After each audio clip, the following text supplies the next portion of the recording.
Amazing how many comments we've had. Public transport is obviously a hotbed. Yes. So Bobby, I first met my husband Jason on a bus. We couldn't stop looking at each other. It was definitely love at first sight.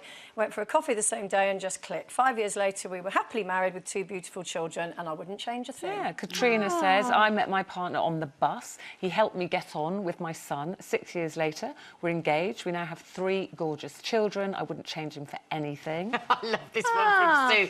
I met my husband when I was 16 on the top deck. I love the way it's on the top deck of a bus coming back from a day out with my friends. 24 years later, we're still together, married, have 2 children. Oh, but you see, that's with a group of people. Ha, ha, ha, well, this is lovely. So you're having a look within a group, you're safe. If you're just with one-on-one, and because you know sometimes when you talk to a fella and they're like 2.5 words in, you're like, I hate you. How am I going to get rid of you?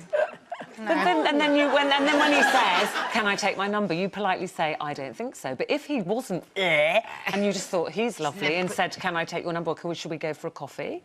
Jessica said, Jessica says, I met a tall, dark, handsome stranger on platform 3 at Sheffield train station. Sounds like a film, doesn't it? You can see it, black and white. 10 years later, we're married with a little boy. He's everything I wanted and more. Oh, well, good for you. What's your one, Gilly? I'm on a train station every Monday and I've never eaten. And I stand there with a sandwich board and everything.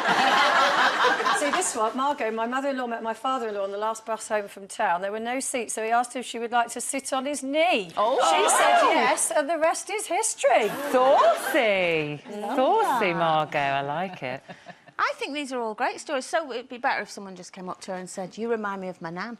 Yeah. Do you know what? I've gone too high. Oh, tell me about your nan. It's a deal breaker. Good heart. It shows, kindness, decency. Yeah, if somebody's going to sit there and say, "Oh, yeah," I think in that article with this chap, he was chatting up one of these women. She said she was from India, and he said, "So am I." And I mean, it clearly wasn't. And she found that sweet. Well, then you'd move away. You'd move away, wouldn't you? Thank you for all your lovely stories. Love can be found on public transport. I think it's lovely, don't you? Yeah.